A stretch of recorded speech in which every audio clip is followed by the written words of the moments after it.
Hey everybody, my name is Nicole. This is going to be a quick video about how to assemble your bridle.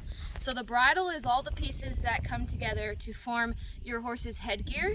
So it includes the headstall, the reins, the bit hobble, and the bit itself. Each of these have their individual names. The bridle is all of it together, okay? So I just got this new headstall, and I got it made so that way the buckle is set low. So that way, even if I have to make it fit smaller horses, the buckle doesn't end up in the TMJ joint of the horse, because you want to keep your buckles off of that. So because I have this new headstall, I want to assemble it. Got some matching split reins, got my bit hobble, and got my 3-piece snaffle, which is only one of the snaffles that I like to use. So starting off, when I hang this, to make sure I put everything on correctly, I'm going to take, this is the brow band here. This one has a futurity knot, which is just a style of brow band. I'm going to put that facing away from me. So that way I know that back here, like this would be the horse's head, and back here is where I'm at as the rider. So that way I can set everything up correctly. Because you often see people hang it like this, and then you assemble your bridle, and all of a sudden you realize it's backwards, and that's not what you want. So first thing I'm going to put on is the bit itself. So I want you to note that the bit has a curve to it. So the bit lays in the horse's mouth like this, not like that. So I need it to hang on the headstall like that. So again, it's facing away from me. It doesn't matter which side you start with, but you have your bit, and you know it's going to sit on the bridle or the headstall just like this. And the leather pieces always come to the inside here, so that way your knots are on the outside. So I'm just going to do one side at a time. So here's how I like to tie these leather strings. And it is important that you do this correctly, otherwise it could come undone. So you have both strings through the inside tail of the leather of the headstall, and then you put each one through here, and you make it fairly snug. It doesn't need to be like so snug you can't get it undone, but make it snug. Then turn it around. And then I stand on this side of it just because that's what works for me. And this is going to be a square knot. It's only one of the ways that you can tie these strings. It is not the only way, but you don't want to granny knot it, which is the same knot. Say that was left over right, and then left over right again. That's a granny knot. And so that will wiggle undone over time. So one of the knots that I like to do is the square knot. So this is how you do it. Left over right, whichever one goes over top is the one that also goes underneath. So the left one's going underneath, and then I'm going to pull it straight up and down like that.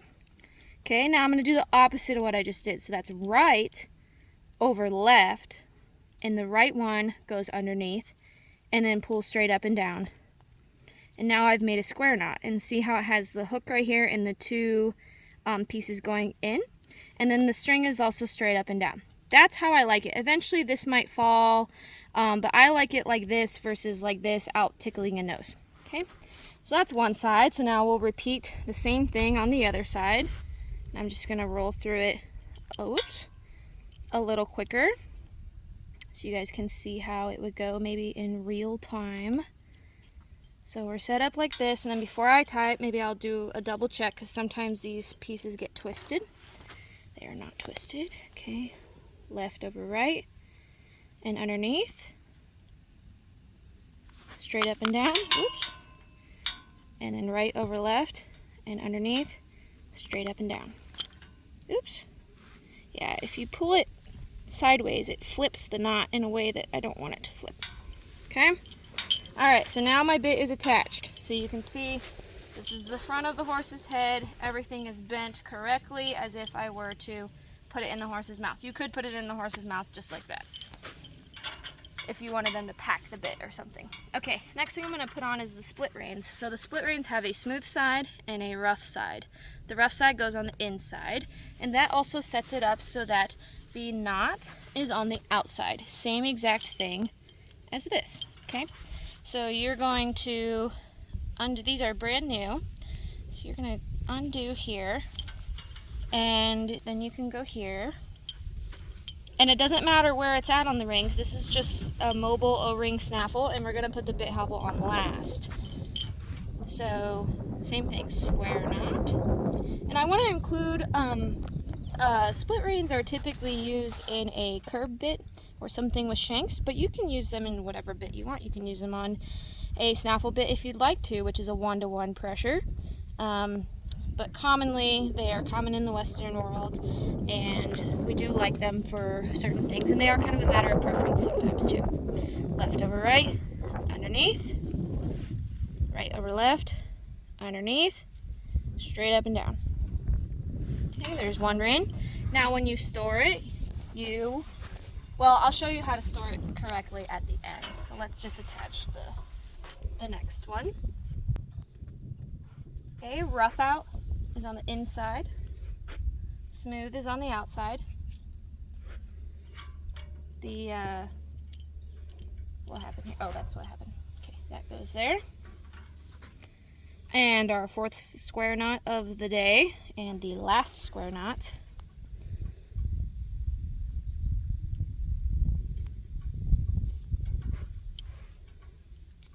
Pull tight, left over right, underneath. You can start with the right if you want, but my brain always starts with the left.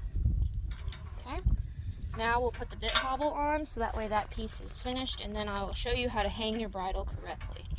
And here's your reins attached to each ring. You don't want your bit hobble behind that, because then you're going to pull this hobble onto your horse's chin, and it doesn't work that way with a snaffle bit. It works that way with a curb bit.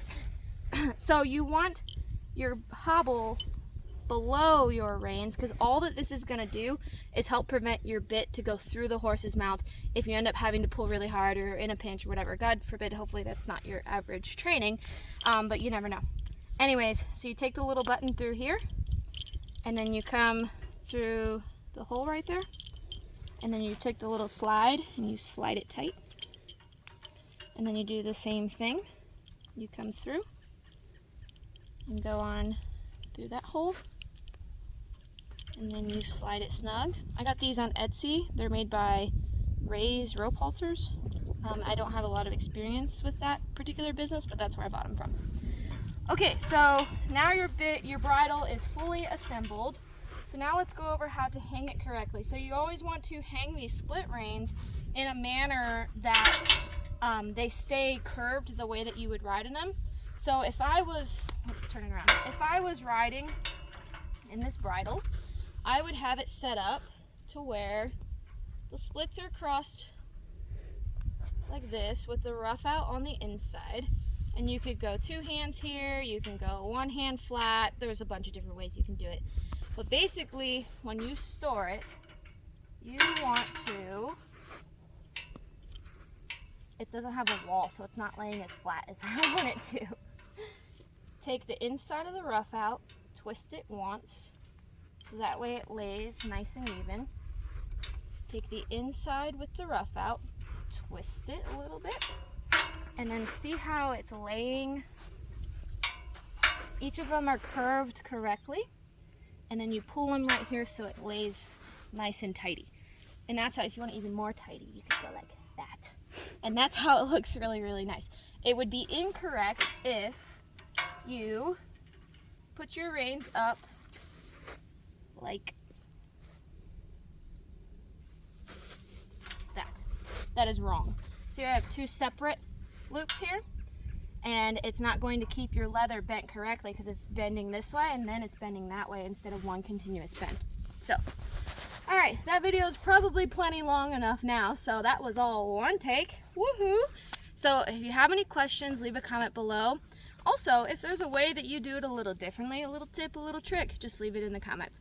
Thank you guys so much for watching, and I hope this was helpful. Please subscribe.